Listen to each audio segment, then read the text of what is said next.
Manchester City are closing in on signing a Real Madrid star. Liverpool are prepping a massive contract for Salah. Paul Pogba, new club, new chance to revive his career. Amorim sacks Van Nistelrooy. What's really behind this decision? Ready to get all the details? Let's go. Alright lads, let's not beat around the bush. We've got a brewing drama here, and it's no soap opera. This is shaping up to be a full-blown football thriller at Anfield. Of course, it's all about Mohamed Salah. Sometimes you skirt around things, but this time, it's time to call it as it is. FSG Liverpool's owners seem to be getting a bit too cozy with their bank balances, while Mo looks dangerously close to saying, enough's enough. Just look at the cop. The fans have had it. They've even put up a banner. FSG. He hits the target, so pay the man. Bullseye, right? What else can you say? The guy's banging in goals, laying on assists, and they're hesitating over a few extra quid. Strange, to say the least. Remember when Salah first joined? Feels like yesterday. He came in like a hurricane and started scoring straight away. Now, he's practically a club legend. First player in Europe's top 5 leagues this season to hit double figures in both goals and assists. That's no joke. Even Van Dijk's come out saying, Mo's special, he's working hard in training, dazzling in games. Special? No doubt about it. Players like him don't grow on trees. So what's going on here? FSG are looking at Salah's age, thinking, oh, he's 32 now, probably past his peak. Come on, he's not sitting on a couch eating crisps. He's still banging in goals like he's 25. And under the new boss, Arne Slot, he's looking even sharper. And now, imagine this.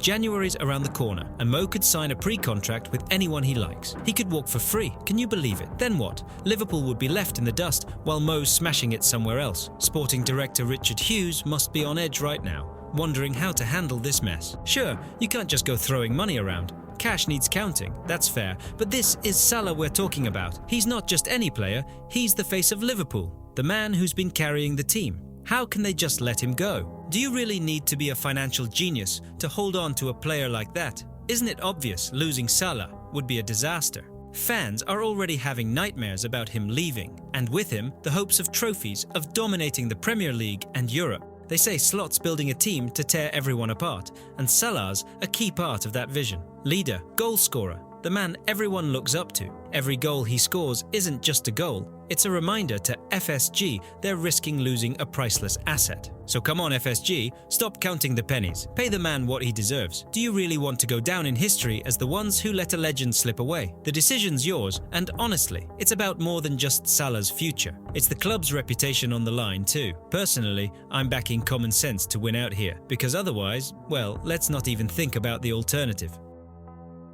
Well lads, it looks like we've got another drama brewing at Real Madrid, and at the centre of it all, as always, is Kylian Mbappe, this rather controversial superstar. I mean, the bloke comes in to fulfill his childhood dream, but in reality, well, let's delve into it, shall we? Imagine this, they smashed Osasuna to smithereens, Vinicius bagged a hat-trick, Bellingham finally got on the score sheet, but Mbappe's walking around with a face like a wet weekend. And this is after the 4th goal. Come on lads, are you serious? The fans, of course, didn't keep quiet, and how could they when the fella can't even pretend to be happy? One lad on social media even wrote that Mbappe seems to bloody hate Vinicius. And you know what? I'm starting to believe it. Think about it. The Brazilian's on fire, the fans adore him, but the Frenchman's just struggling, ready to burst into tears. And it's not like he didn't have the chances. Osasuna weren't even putting up a proper fight. But Mbappe's just missing left, right and centre. Either he's blasting it straight at the keeper or can't beat a defender to save his life. And it's not like they've shoved him at the back, nah, they've put him back on his preferred flank where he's meant to be shining. Listen, could it be all about Bellingham? Remember how the Englishman was on a tear last season? But then Mbappe shows up and they've stuck Jude in the middle of the park, even though he's clearly drawn to attacking. No wonder he's now only scoring on special occasions. Bit gutting, isn't it? This whole Mbappe saga, it's an old tale, isn't it? Remember how he was clashing with Giroud back in France? And with Messi and Neymar at PSG? The bloke just seems to love a bit of drama. Or maybe he thinks he's the centre of the universe and everything should revolve around him. But then there's Vinicius, the fans' darling, outperforming him. No wonder he's feeling a bit miffed. And you know what's the most interesting bit? Rumour has it, Florentino Perez would sooner part ways with Vinicius than Mbappe. Imagine that, the amount of dosh they've poured into this Frenchman. Perez has got himself in a bit of a pickle with this transfer, hasn't he? What happens next? Beats me. Maybe Mbappe will come to his senses and start playing like they expect him to. Maybe he'll have a massive falling out and leave for another club. Or maybe Perez will end up selling Vinicius, and then the Real Madrid fans will truly stage a revolution. Personally, I think Mbappe needs to grow up a bit and understand that football's a team game. If he wants to become a Real Madrid legend, he's got to learn to get on with his teammates and not get his knickers in a twist over every little thing. Otherwise, this story might just end up in the bin. Well, for Mbappe at least, Real Madrid will muddle through somehow. They've got the cash, haven't they? It's just that the stench of this whole affair will linger. While Real Madrid are busy polishing their Champions League trophies, there's a storm brewing behind the scenes. Their aging defense, like an old fortress, is in desperate need of a proper overhaul. Enter two knights in shining armour, Christian Romero and Jarrad Branthwaite. But hold your horses, Madridistas. Looks like you're in for less of a rebuild and more of a right old circus. Christian Romero, with his fiery Argentine temperament, has started flexing his muscles. When did he get so big for his boots? Spurs fans are wondering. 1 minute he's just a solid centre-half, the next he's looking down his nose at Real Madrid like he's too good for them. Spurs are trying to keep their rebellious hero sweet, throwing money at him like it's going out of fashion. They're ready to make him the club's highest earner. Oh yes, let's chuck a few quid his way in case he fancies off to sunny Madrid, tongue firmly in cheek, but it's laughable, isn't it? Do the North London lot really think Romero will be swayed by their pocket money when the bright lights of Real Madrid are beckoning?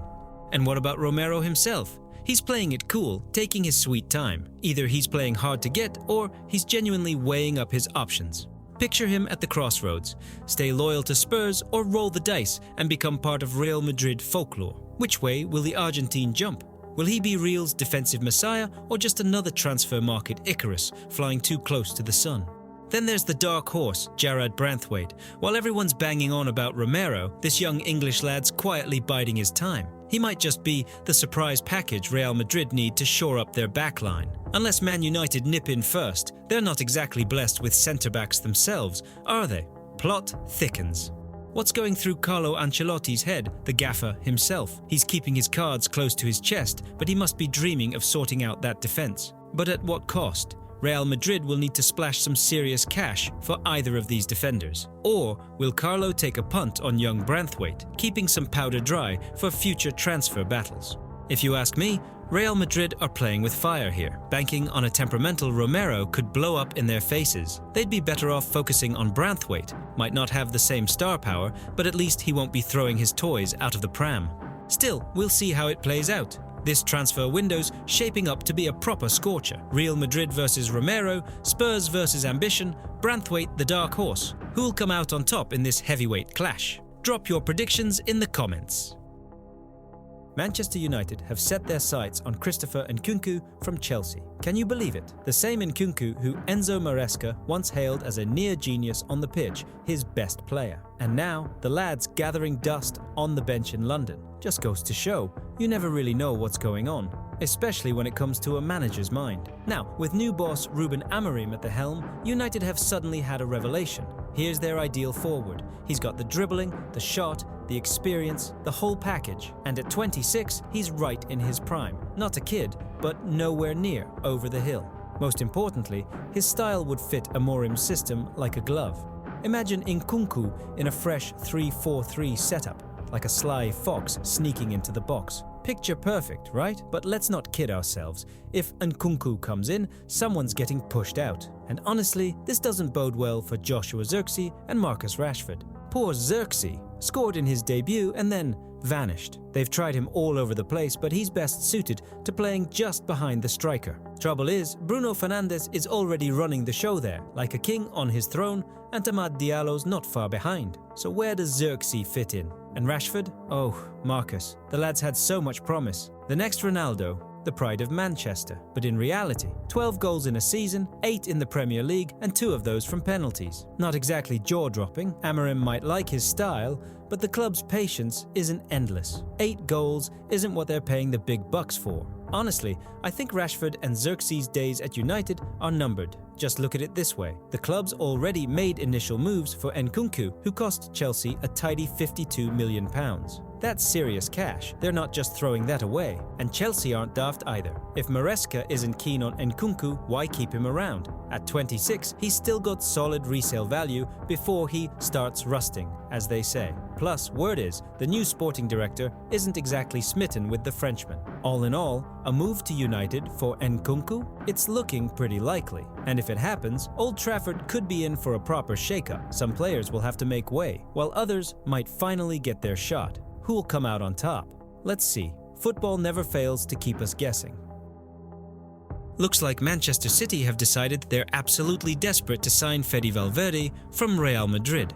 Yeah, that Uruguayan dynamo who charges around the pitch like he's got a rocket strapped to him, hoovering up balls left, right, and center. And apparently, it's all because Rodri's sidelined and Pep Guardiola's in a panic, scrambling to plug the gap. Let's break it down. Rodri, the backbone of City's midfield, gets injured, and what happens? The team crumbles like a house of cards. 4 losses in a row. Can you believe it? For Pep, that's unheard of. So, obviously, something needs to change, and suddenly Valverde pops up on the radar. Fichajes, those guys who always seem to know everything, are saying City have their eye on the Uruguayan.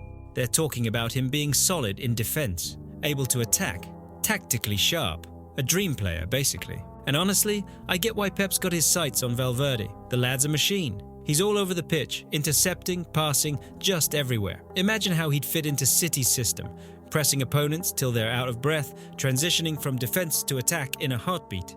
Just Pep's style. And the best part, he wouldn't just be a stand-in for Rodri, he could be a long-term replacement. But here's where it gets tricky. Real Madrid isn't exactly known for parting with their stars easily, and Valverde, he's a proper star for them, the heart of their midfield. They've already extended his contract a few times, so sending him off, especially to City, is a stretch. Imagine what they'd charge. The price would be sky high, not exactly pocket change. And would City be willing to shell out that much for one player, even if he's top-notch? They've been splashing the cash lately. Maybe it's time to keep an eye on the budget. And another thing, Valverde's undeniably talented, but is he the right fit to replace Rodri? Rodri's more than just a holding midfielder. He's the brain of the team, covering the defense and dictating the pace with precision. Valverde's different, more dynamic, more explosive. Can he be as calm and accurate in controlling the game as Rodri? Bit of a question mark there. The experts are scratching their heads too.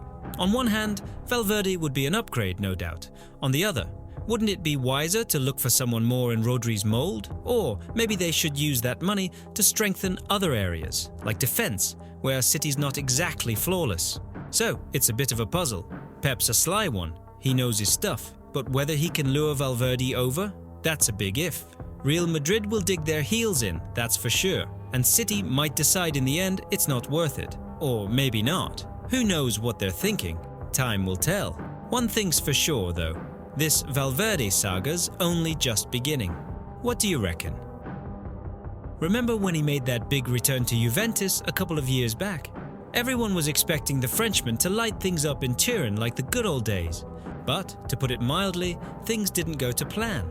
Injuries, scandals, suspensions, and now it seems like the end of the road. Rumour has it, Juve and Pogba are ready to part ways amicably. Contract till 2026? Forget it. Looks like they're already shaking hands and wishing each other luck. So, what's next? Where does a star midfielder, albeit one who's looking a bit worn, go from here? There are all kinds of rumours swirling. Sky Sports claims there's a list of Premier League clubs keen on the Frenchman. Saudi Arabia's waving their checkbook around too. No surprise there. But it seems Pogba wants to stay in Europe. Makes sense. The competition is tougher and the fans are a bit more demanding. More motivation, you could say. And then there's talk of Manchester United. Can you imagine a third stint? Honestly, it sounds like something out of a fantasy. I mean, who's really after a player who hasn't properly played for over a year? It's not just the suspension. No one's got a clue what shape he's in. For all we know, he's more into croissants and coffee in the morning than training. Then again, maybe he doesn't need a big club. Maybe Pogba wants a quieter place where he can become a leader and finally show his full potential. Look at West Ham, solid side with decent ambitions. Newcastle with all that money isn't a bad shout either, or Unai Emery's Aston Villa, who've been playing some attractive football. Mid-table clubs might actually be ideal. Less pressure, more room to shine. And he's already played in England, so the adjustment would be easier. But the main question is, what kind of form is he in? Pogba's saying confidently, this will be a new Pogba, maybe even better than before. Sure, we'll see. They say he was even ready to take a pay cut to stay at Juve. But Thiago Motta's doing a clear-out. No room for laziness or inconsistency, and Pogba, unfortunately, seems to tick those boxes. Here's the thing. Will any club take the gamble and sign a player who spends most of his time in the treatment room? They'll have to pay decent money, even if there's a discount for his absence. Let's see how this one unfolds. My guess? Pogba might end up with a mid-table Premier League side, maybe West Ham or Aston Villa. But who knows, maybe he really will surprise everyone and get back to his best. Football's a funny old game after all. What do you think? Where do you see Pogba going? And can he really restart his career? Share your thoughts. Listen, this is turning into a proper circus. Van Nistelrooy, our Ruud, who came back to United like the prodigal son this summer, is already out the door again. And that's after he came in, gave the team a shake-up, injected some life back into them, and didn't lose a single match as interim manager. How's that for loyalty? Here's the situation. Ruben Amorim, the Portuguese coach, rolls up with his whole entourage of assistants. He flies in like a rock star, and suddenly it's, sorry, Ruud, you don't fit the plan. Not exactly the warmest welcome. And Ruud didn't come back for nothing. He was genuinely hoping he could make his mark, maybe even land the permanent manager's job. He's openly said it was his dream to manage United. And how did it end? They've shown him the door like he's yesterday's news. And it all started so well. After Ten Hag left, Ruud was appointed interim, and suddenly United looked like a different team. 3 wins, 1 draw, that's a solid record for such a short stint. The players were buzzing, they felt his support, they saw him as a real leader. Then, bang, it all collapsed. Makes you wonder, why did they bring Van Nistelrooy back in the first place? The club signed him on a 2-year contract, and now what? That money's down the drain. And this is a club that supposedly has some financial issues, if the rumours are to be believed. Not exactly the smartest move. So now what? Amorim brings in his crew, and Ruud's out. And the real kicker? United gave him the usual farewell pleasantries like, legend always welcome here. But that's just lip service, isn't it? The truth is, they used Van Nistelrooy as a stopgap and then tossed him aside like an old rag. Sorry to be blunt, but what else can you call it? Even the pundits are scratching their heads. Many reckon Ruud deserved a chance. He's shown he can motivate the team, and he's clearly got a knack for management. But apparently, Amorim wants his own people. Fair enough, but it still feels unfair. What's next? Van Nistelrooy will probably find himself another club soon enough. He's too talented to stay jobless. But the bitterness will linger, not just for him, but for United fans too. How can you treat a club legend like this? As for Amorim, well, we'll see. Let's see if he can live up to the club's expectations and deliver the results. Ten Hag couldn't, and Ruud didn't get the chance to. We can only hope this Portuguese experiment doesn't end in yet another disappointment, because if it does, well, you get the idea.